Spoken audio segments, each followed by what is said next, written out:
Your uncle abroad said, just get your passport and I'll do the rest later. And it is 5 years already, and you are still in Accra or Abuja enjoying your jollof rice and chicken and still waiting for him. Let me show you how people who don't have connection abroad, they don't have aunties, they don't have uncles abroad, are still getting jobs abroad even though they are in Africa and they are relocating with their family. Maybe you ever paid somebody $1,000 to search for jobs for you abroad and the person just vanished in the air just like smoke. Well, congrats, maybe you just learned a lesson. But don't worry, I'm about to give you the real step that actually worked for a lot of people to move abroad with their family or individually. These steps I'm about to teach you is tested and proven, and I call it the Africa approved steps. One thing you ought to know is when somebody is applying for a job in the US and the person is a Canadian citizen, or let me say if the person is a Sweden citizen, the possibility of the person getting approval is much higher than you from Africa. So if you're applying for a job abroad, there are certain steps and tricks that you have to add in your application or during the application or before the application in order for you to get approved. That is why I'm making this video for you to benefit from it. If you are a returning subscriber, thank you for coming on board, and if today is your first time of seeing this channel, do well to subscribe, turn on the notification bell, like this video, and leave a comment in the comment section if you have any question or you want to compliment my beer. The number one trick is focus on in-demand job. Most countries abroad want skilled laborers. They want skilled workers like truck drivers, engineers, people who are into tech. If you are in agriculture, if you are a nurse, if you are a plumber, electrician, these are some of the jobs that are available in most of these countries that they are not getting people to fill in those positions. If you go to a lot of countries, farmers, they are high demand. Nurses, for them, I don't want to talk about them. Almost all the country, they need these people. You're a truck driver, try and learn a skilled labor. And it's not only about learning any skilled labor, make sure you are certified. Have a proof of it to show that yes, I have learned this, and this is the proof that shows that I have actually learned this. Take note of that and make sure you learn a skill. And maybe you also have a skill but you're not certified.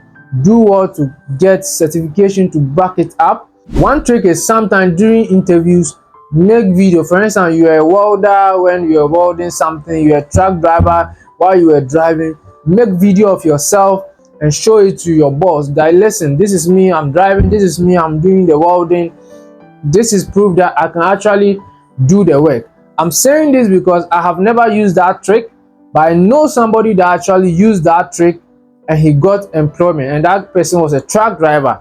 That is why I'm laying emphasis on it.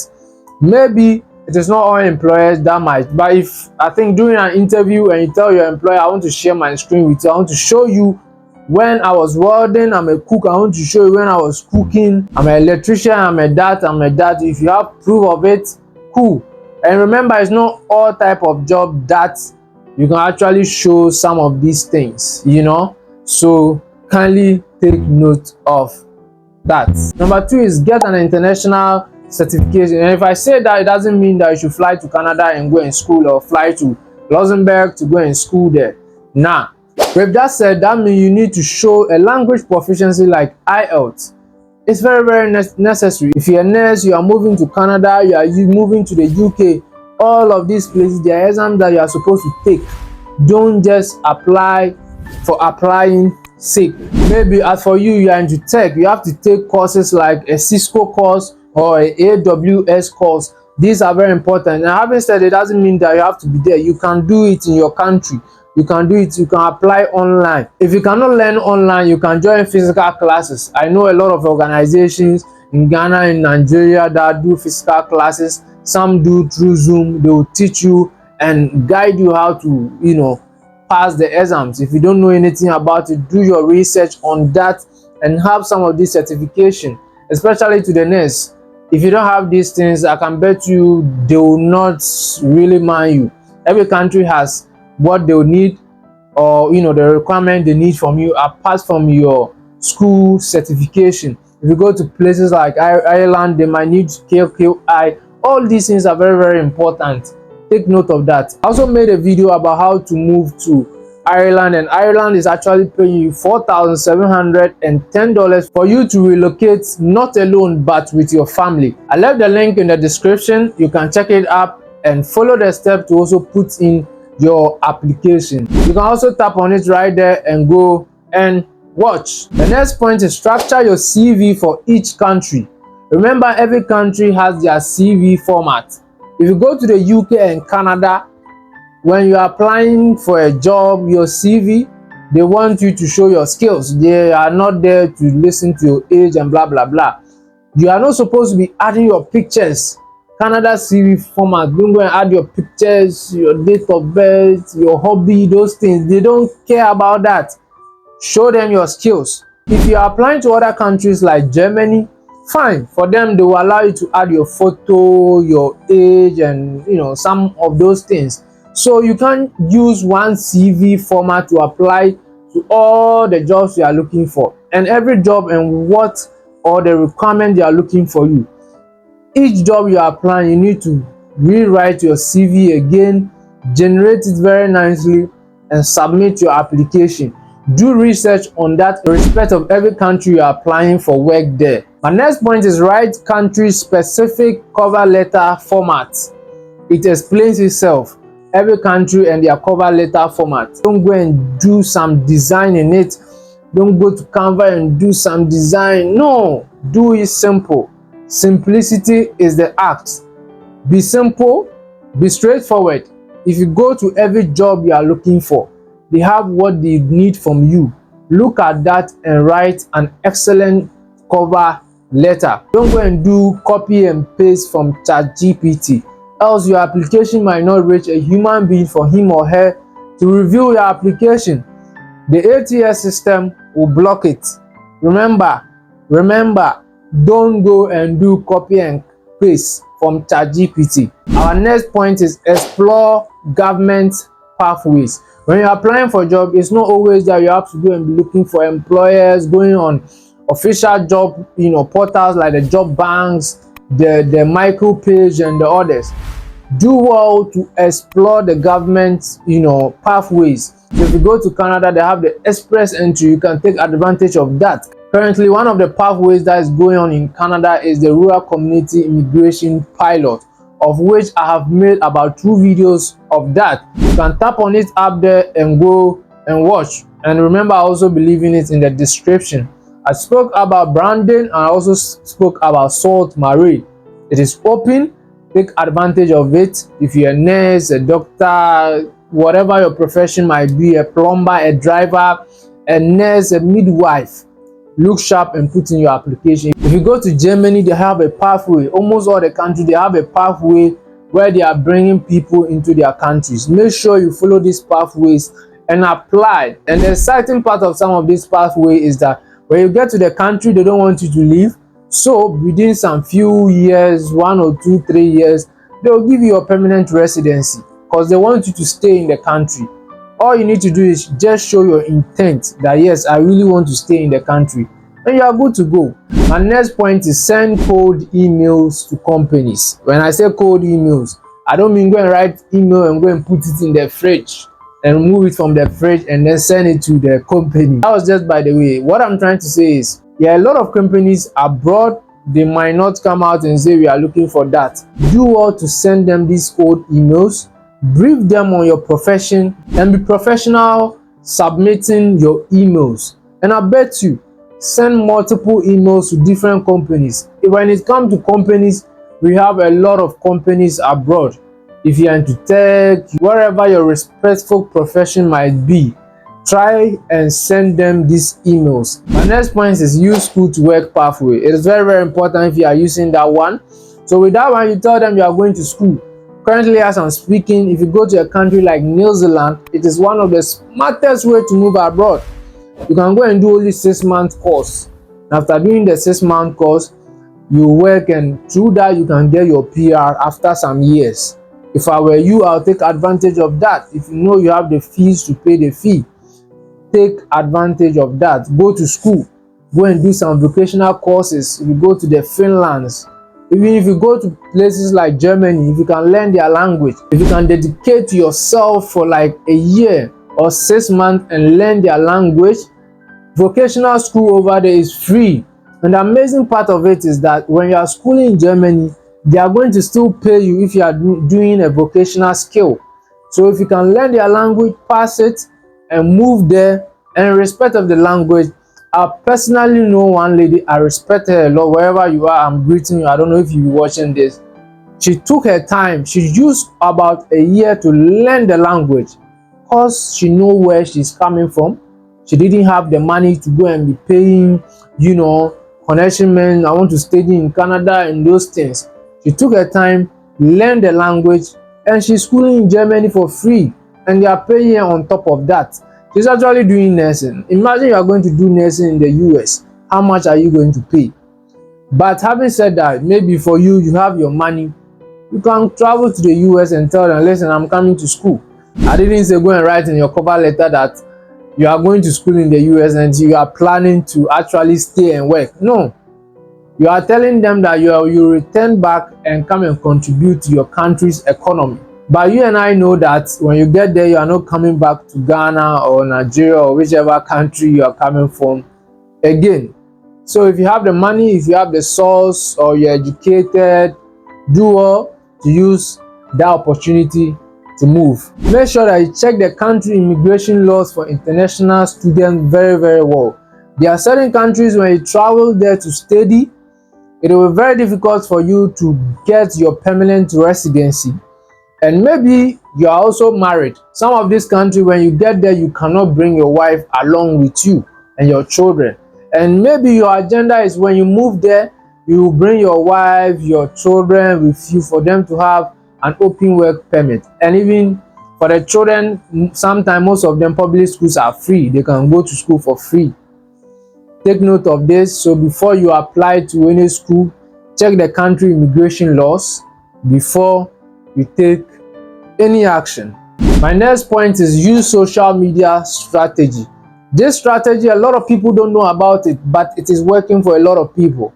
I know somebody who came to my inbox, that was last month, and told me that he got a job from one of my job posting I've been posting on Facebook.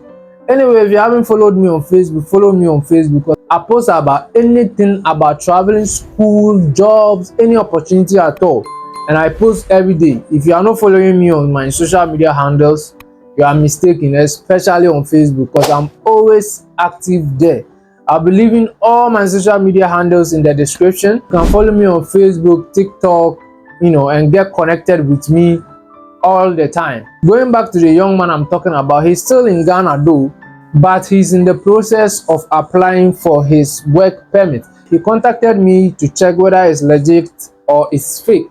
And after checking and doing a lot of research, I realized that that was an authentic job offer. Do well to join some social media groups. Follow people that post some of these opportunities. That's why I'm asking you to follow me. And I'm not the only person on social media. Enough of following these celebrities, they will not bring anything to you. Whilst you watch their video, you like and comment and share your idea, they are making money. So follow people that will give you impact. Having said that, you need to also be careful because there are a lot of scammers in some of these groups. So whatever you are doing, you have to proceed with caution. My next point is target blue collar job. When I say blue collar job, I don't mean jobs that are painted blue. What I'm trying to tell you is that you see jobs like warehouse jobs, cleaner jobs. So maybe for you, you're a nurse, you're a doctor, you are a lawyer, or better again, a programmer. And you see a job opening in, let's say, Sweden, and they are looking for cleaners. They are looking for people to work in the warehouse. They are looking for people to work in the farm to pick fruits. Look sharp and apply for some of these jobs because it helps you to enter into the country. And whilst you are there in that country physically, you can now submit your application even physically to some of the employers. And you have a bigger advantage so far as you are in the country as compared to somebody who is not in the country. So don't be like, I am a professional that, I'm a professional teacher, I'm a professional that, so I'm not going to work in a warehouse. Don't do that. And next point is use recruitment agencies, but you have to proceed with caution. There are certain recruitment agencies who actually come to Africa or wherever they are. They help employers in different countries get the material or the kind of workers they're actually looking for. So some of the recruitment agencies are genuine, and some of the recruitment agencies are 419. They are thieves. So if you are going to look for work from any recruitment agency, please, I'm begging you, proceed with caution. Some of them are fake. Some of them will just take your money and run away. If any recruitment agency tell you that it is left with only 4 slots, rush and come and pay, rush and come and pay, my brother, don't run away from those recruitment agencies. Look for legit recruitment agencies. I don't want to mention any recruitment agency here because I'm not affiliated to none of them. My next point is legalize and authenticate your documents. With this one, it is necessary. It is mandatory. With the US, you can use WES, W-E-S. Make sure you authenticate your documents. Validate them to the international level. Canada has their own. The UK has their own. Every country and where they might want you to authenticate your document or validate or evaluate. The fact that you are looking for jobs abroad, you should be ready and prepared to validate your documents. Else you might apply and apply. If you don't have certificate evaluation, they might think that you forged your document and you are applying, because wherever they are, they cannot validate your document for you. But if you have, a certificate to show that, listen, I validated all my documents, then hallelujah, you can proceed and believe that at least this person has an original certificate as he's claiming in his application. And last point is create a professional portfolio. So we have LinkedIn. I keep talking about LinkedIn. People are getting jobs from it. For me, I have a personal friend. He's called Yao. Yao, wherever you are watching, I salute. He got a direct employment in the UK on LinkedIn. Please, it's not always that you need to go to job banks and this or following agencies to apply. Create a professional profile, and this professional profile might not be for everybody. Like people who are into tech, design, these people, managers, bankers, accountants. Create a professional profile. There are a lot of employers who are out there looking for people to employ. Some are even remote jobs. You can take advantage of some of these things. But let me add this to it. There are a lot of voluntary jobs that are looking for you to come. But remember, they are not going to pay you because it's voluntary. But you could use some of these voluntary jobs as an advantage to enter their country and then search for jobs, even though they are not going to pay you. But most of the voluntary jobs, I could say maybe 70 or 80% of them, they are going to give you accommodation and food and everything for you to settle in their country. Before I say bye-bye to you, one of my main concerns is beware of scams. If anybody gets a job for you, like from the UK, from Sweden, from Australia, the US, some of these countries, the Schengen zones, there should be a video call interview. There's no way they will employ you without a video call interview. There should be a video call interview. If anybody say he has gotten a work for you and there's no video call interview, run away. Payment of money. The person mentioned huge sums of money. We haven't seen the work, we are paying this money. Be very, very careful. Suspicious email. The company that employ you doesn't have a website. Somebody has given you a job offer, agreement, your pay, salary. But if you check the company doesn't have a website. That sounds a red flag. These are some of the things. Some of the job offers, because they are scammers, they might not be consistent in their writing. If you read a job offer very, very well, you'll get to know that it is a fake job offer. I hope this video was useful to you and you learned something from it. Do well to subscribe to this channel, turn on the notification bell, and share this video to somebody that it might be beneficial to. Anyway, which way, without wasting my time, I'll see you on the other side. I'm out.